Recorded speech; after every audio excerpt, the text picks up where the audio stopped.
నమో శ్రీనివాసాయ నమః. నమో వెంకటేశాయ నమః. అందరికీ నమస్కారం అండి. ప్రతిరోజు మీ రాశి ఫలితాలు తెలుసుకోవడానికి ఇంకా మన ఛానల్ సబ్స్క్రైబ్ చేసుకోకపోతే ప్లీజ్ సబ్స్క్రైబ్ చేసుకోండి. లైక్ చేసి మీ పూర్తి సపోర్ట్ మన శ్రీనివాస ఛానల్కి ఇవ్వండి. ఈ వారం రాశి ఫలితాలలో గోచార్య రీత్యా వృషభ రాశి వారు ఎటువంటి శుభాశుభ ఫలితాలను పొందుతారో తెలుసుకోవడానికి ఈ మన వీడియోని ఎక్కడా మిస్ అవ్వకుండా చివరి వరకు చూడండి. గోచార రీత్యా రేపటి నుంచి మీకు పట్టిందల్లా బంగారమే కాబోతుంది. లైఫ్ అలా మారకపోతే మాత్రం ఒక్కసారి మీ పర్సనల్ జాతకం చూపించుకోండి. మేము గోచారం ప్రకారం చెప్పే జాతకం 50% మాత్రమే జరుగుతుంది. మీకు 90% రిజల్ట్స్ రావడం కోసం మీ సొంత జాతకం చూపించుకోండి. రాశి వారికి గోచారం ప్రకారం అయితే రేపటి నుంచి అద్భుతాలు జరగాలి. మీరు పడుతున్న కష్టాలన్నీ తీరిపోయి మంచి అవకాశాలతో విజయాలను సాధిస్తారు. మీరు చేసే రుణ ప్రయత్నాలు కలిసి వస్తాయి. చెడు స్నేహాలకు, అక్రమ సంబంధాలకు, చెడు వ్యసనాలకు దూరంగా ఉండండి. క్షణికమైన కోపావేశాలు మిమ్మల్ని ఇబ్బందులకు గురిచేస్తాయి. జాగ్రత్త. కుటుంబ సభ్యులతో ప్రేమాభిమానంగా ఉండడం వల్ల వాళ్ళ పూర్తి సపోర్ట్ మీకు ఉంటుంది. పురుష వ్యామోహంలో పడకండి. స్త్రీలైనా పురుషులైనా నిజాయితీగా ఉండండి.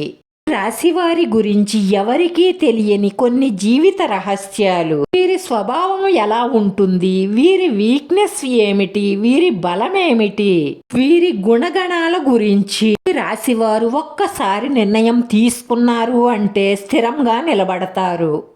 మాటికి నిర్ణయాలు మార్చుకునే స్వభావం వీరిలో ఉండదు. వీరికి కళలన్నా సంగీతం అన్నా ఆసక్తి ఎక్కువగా ఉంటుంది. అందరిలోనూ చాలా లగ్జరీగా బతకాలని కోరుకుంటారు. మంచి దుస్తులు వేసుకోవడానికి, రుచికరమైన ఆహారం తినడానికే ఇష్టపడతారు. వీళ్ళు ఎవరినైనా ప్రేమించినా కూడా అంతే మంచి హృదయంతో ప్రేమిస్తారు. ఈ రాశివారు ఏదైనా జరిగినా సరే వెంటనే రియాక్ట్ అవ్వరు. చాలా ఓపికగా ఉంటారు. ఆలోచించి మాట్లాడతారు. ఇటు వారిని బాగా అర్థం చేసుకుని మాట్లాడే స్వభావం వీరిలో ఉంటుంది. వీరికి ఏదైనా విషయంలో కోపం అంటూ వచ్చింది అంటే విశ్వరూపమే. వారి కోపం తట్టుకోవడం ఎదుటి వారికి చాలా కష్టమైపోతుంది. తీర్థయాత్రలు చేస్తారు, దేశాలకు వెళ్తారు, టూర్స్ కి వెళ్తారు. ప్రయాణాలు బాగా పెరుగుతాయి, ఖర్చులు కూడా పెరుగుతాయి. పెళ్లి చెయ్యాలని ప్రయత్నిస్తున్న ఈ రాశి వారికి ఈ సమయంలో తప్పకుండా పెళ్లి కుదురుతుంది. కుటుంబ విస్తరణ, సంతానం కలగడం, ఇలా చాలా శుభవార్తలనే అందుకుంటారు. భూమి, గృహము, వస్తు వాహన లాభాలు గోచరిస్తున్నాయి. ఉద్యోగస్తులకు స్థల మార్పిడి, ప్రమోషన్లు ఉంటాయి. 2026 నుంచి 2030 మధ్యలో ఎక్కువగా శుభవార్తలే వింటారు. కుటుంబంలో చిన్న సమస్యలు ఉన్నప్పటికీ కూడా అది ఎలాంటి సమస్య అయినా సరే ఓపికగా సామరస్యంగా పరిష్కరించుకోవాలి. మీరు కోపావేశాలకు లోనైతే సమస్య పెరిగిపోయే అవకాశాలుంటాయి. అనవసరమైన ఖర్చులు పెట్టకుండా ఈ ఖర్చు అవసరమా లేదా అని ఆలోచించి ఖర్చు పెట్టడం వల్ల 5 సంవత్సరాలలోనూ మీరు ఆర్థికంగా కింగ్లా నిలబడతారు అని చెప్పడంలో ఎటువంటి సందేహం లేదు.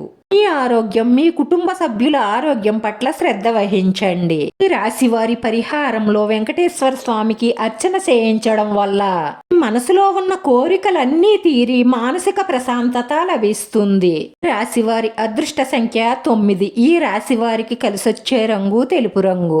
వీడియో నచ్చితే లైక్ చేయండి. మీ లైక్ మాకు ఎంతో విలువైంది. మీరు లైక్ చేయడం వల్ల ఈ వీడియో కొంతమందికి చేరుతుంది. మన శ్రీనివాస ఛానల్ని ఆదరించండి. అందరికీ ధన్యవాదాలండి. నమో వెంకటేశ్వరాయ నమః.